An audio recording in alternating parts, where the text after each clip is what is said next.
Hello everyone, welcome again to my channel Learning from Data. Today I'm going to talk about R. R is a very powerful programming language for statistical analysis.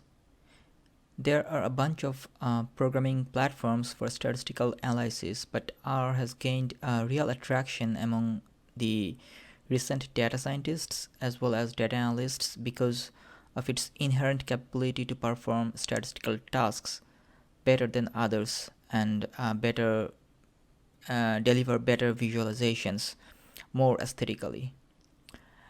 In this video, I'm going to demonstrate the interpretation of very basic statistical commands that you can execute in R.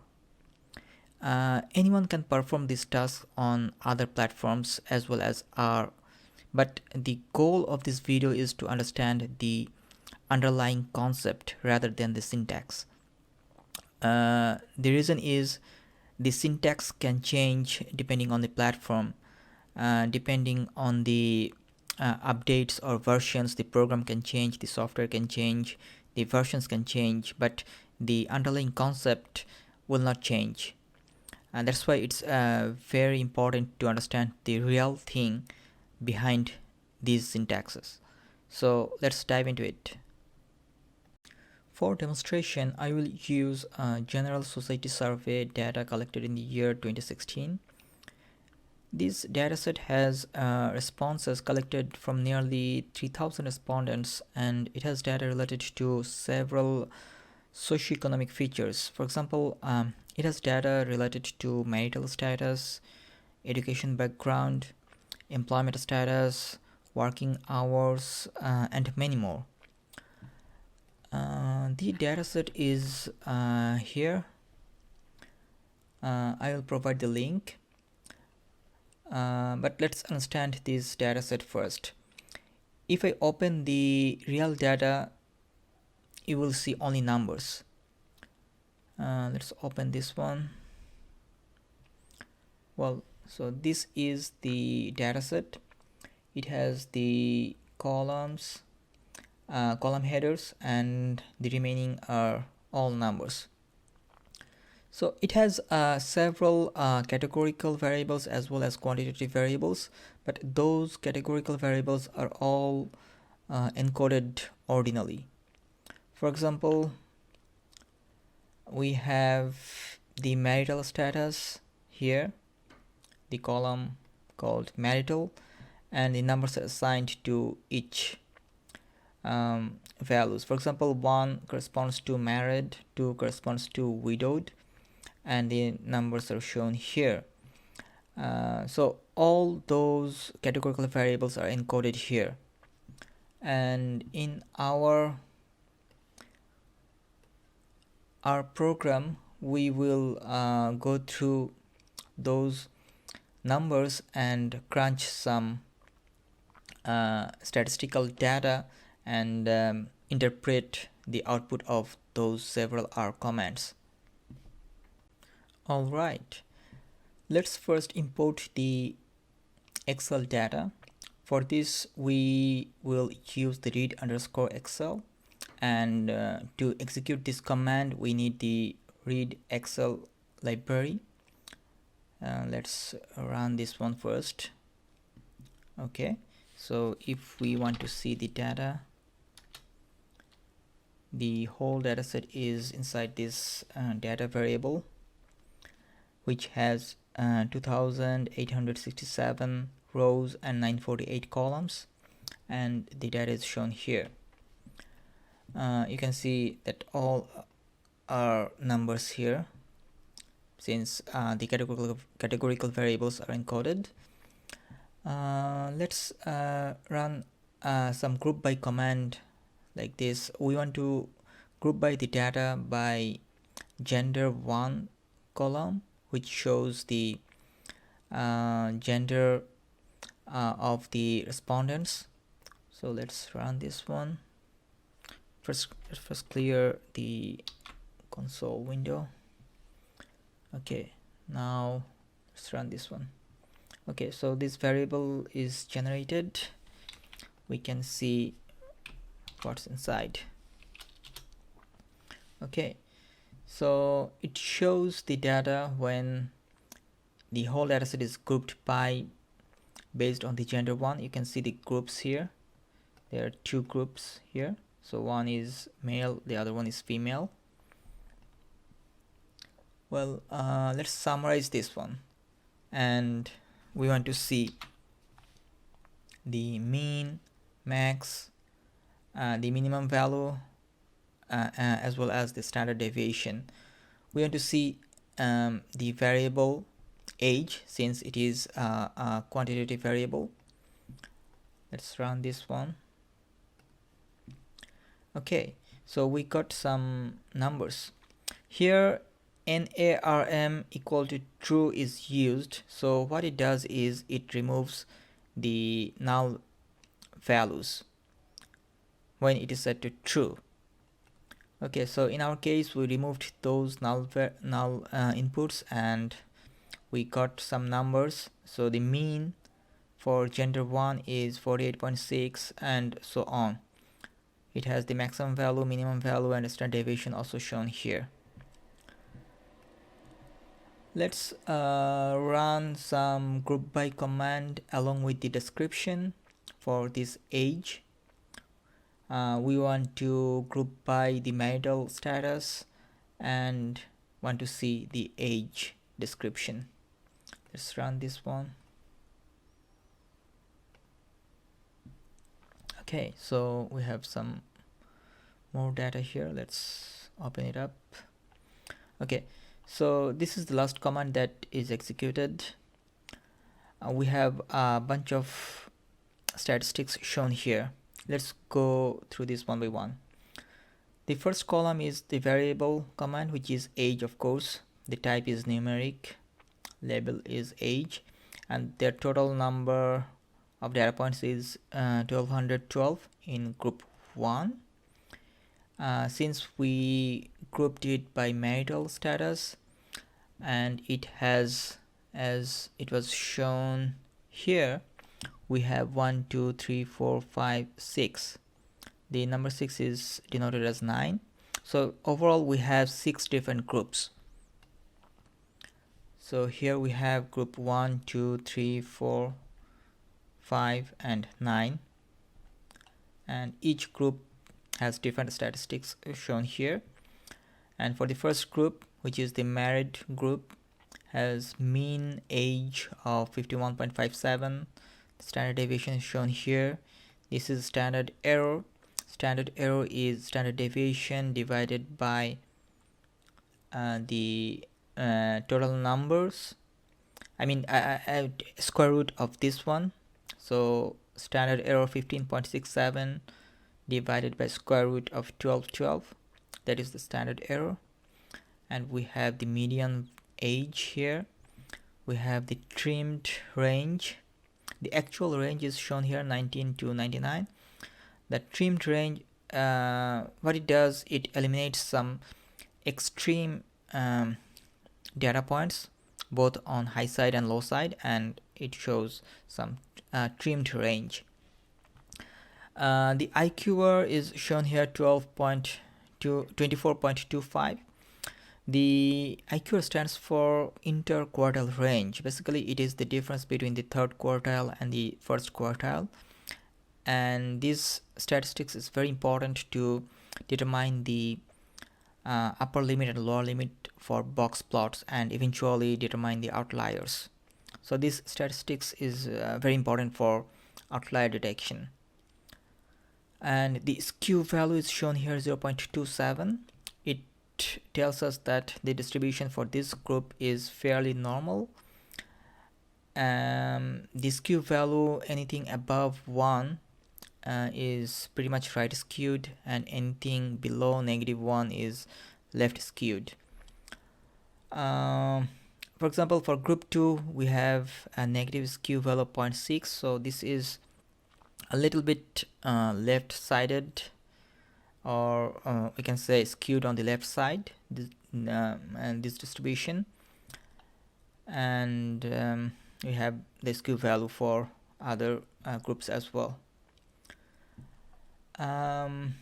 Next we can see the description command. Let's clear up this window. Let's run this one. We have executed DESCR on this data, and we're going to see the degree description. We're going to see the educational background.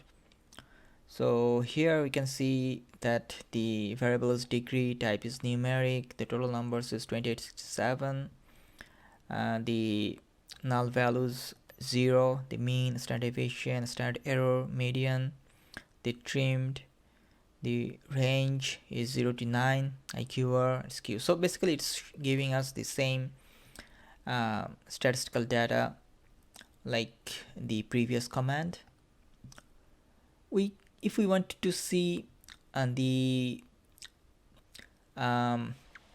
column wise statistical data, for example mean, median, max, and some other statistics, we can use the stat.desc.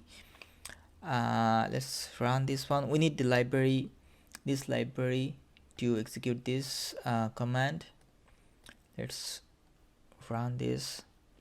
Okay, so we have since we have three columns here, three columns, I mean gender 1, degree, and marital, we have the data related to these three columns.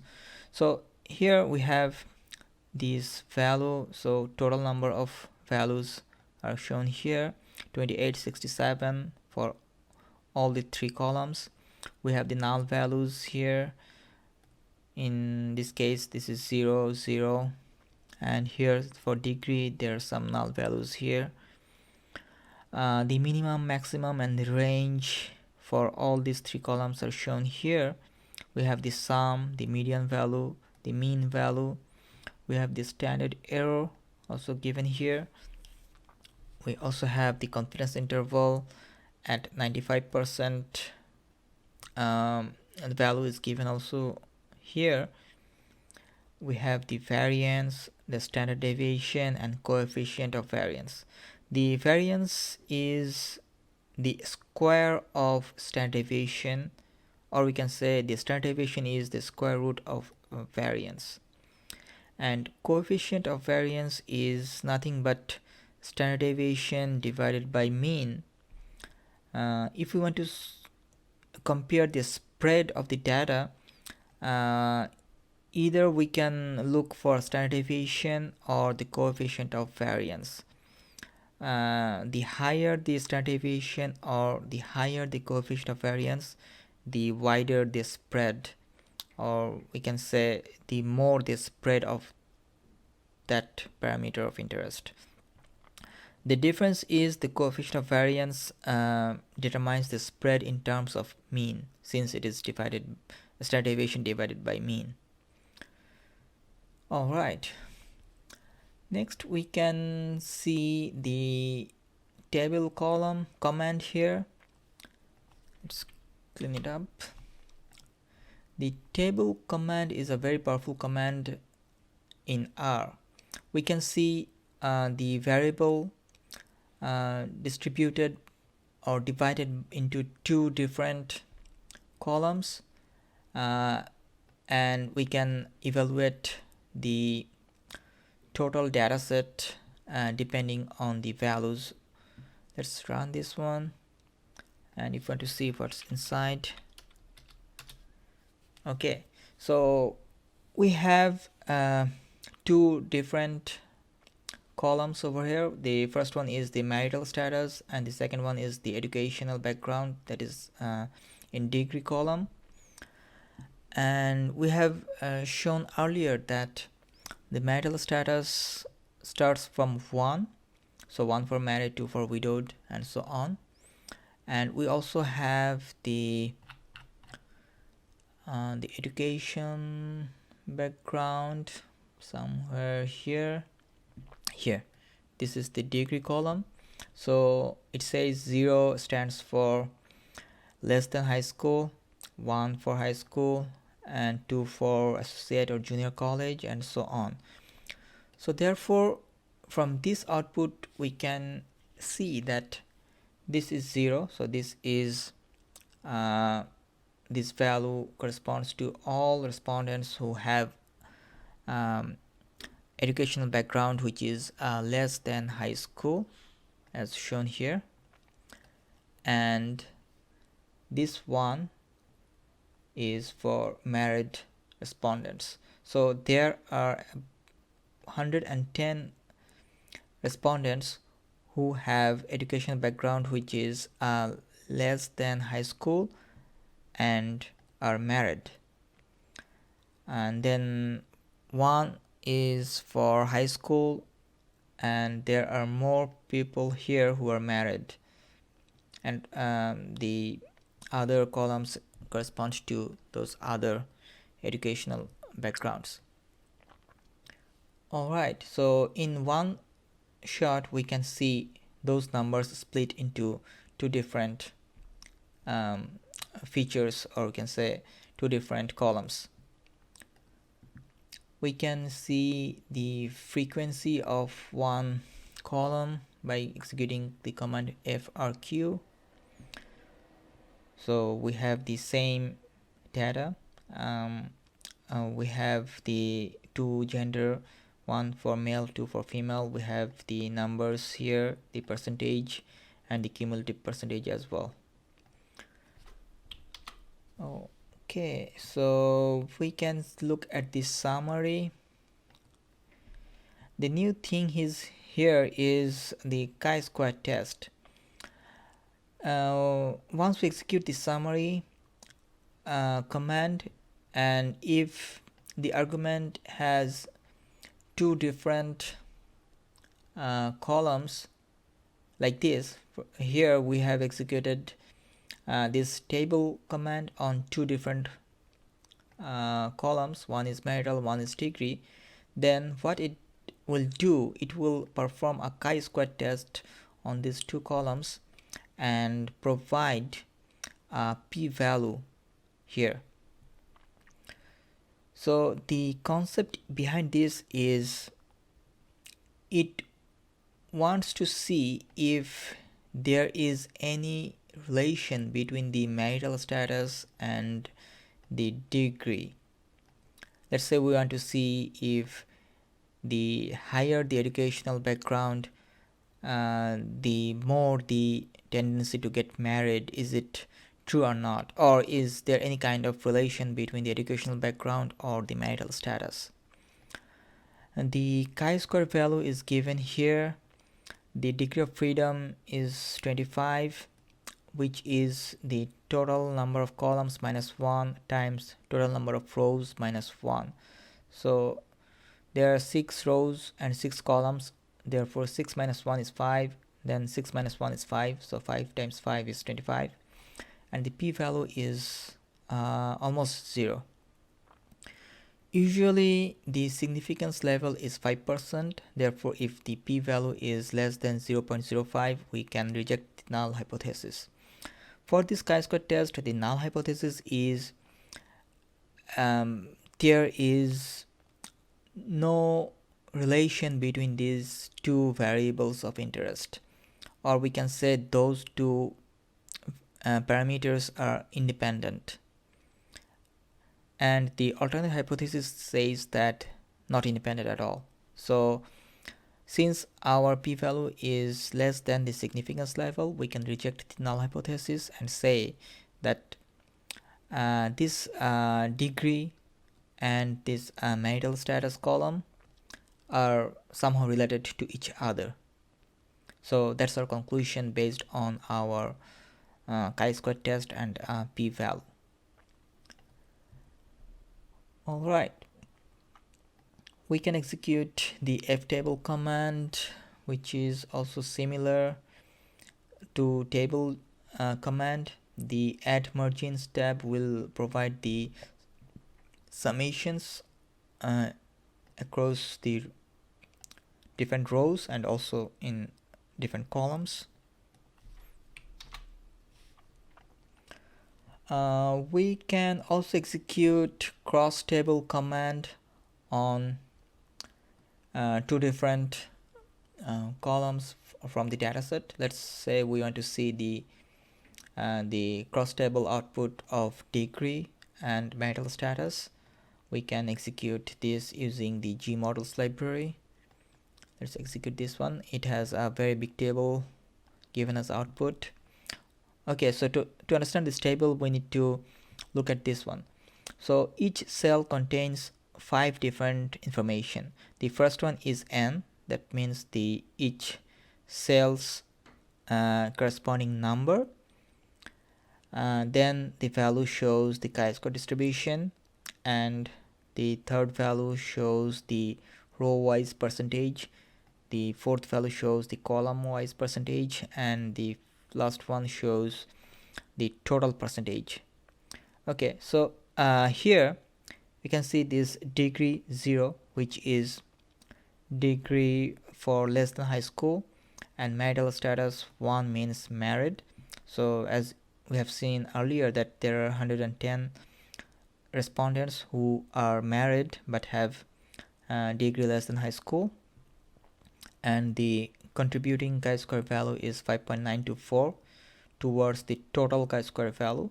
If you remember, the total chi-square value is about 480, so only it is only contributing 5.924 out of the total chi-square value, that is 480 something. The row-wise percentage is this one. So the total percentage for this row is total number is for this row is 328, and there are 110 in this segment, so it's about 33.5%. The total column wise percentage is 0.91, and the total column total here is 1212, and the number in the segment is 110, so 110 over 1212 is 0.091, and the overall total is 2867. Therefore you can see 110 divided by 2867, which is 0.038.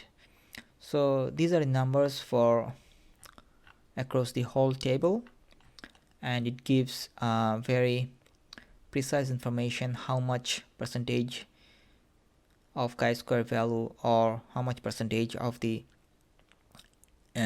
total is coming from which cell. So this is a great tool to visualize this data. It can be either categorical or it can be quantitative, but this table works very well. Lastly, I want to show you that we can also execute the chi-square test separately by this command between this degree and marital status. So you can see that the same chi-square value, about 480 something, degree of freedom 25, and the p-value, which is almost 0. It says less than something, but previously we have seen that it is 10 to the power minus 86, like that, so it's almost 0.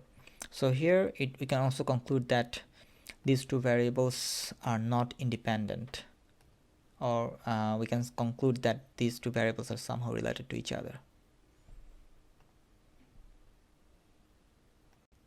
Alright, we have shown some very basic statistical analysis that can be executed in R, but the goal is to understand the concept behind this, since this concept will be used in other platforms as well. You can execute these commands in either Python or any other statistical software, but the concept will be same. So to understand the real thing is very important.